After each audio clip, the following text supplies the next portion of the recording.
Hi guys, welcome back to my channel. Today I'm going to show you how to fix Instagram error. We are sorry but something went wrong. Like this, there's an issue and the page could not be loaded.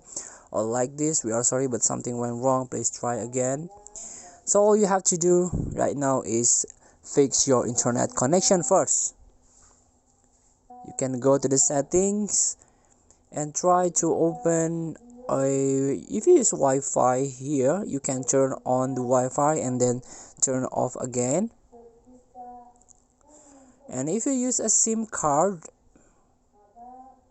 or mobile data, you can reset the networks by type on the search reset network setting here. So you can reset network setting, reset Wi-Fi, Bluetooth and mobile network setting.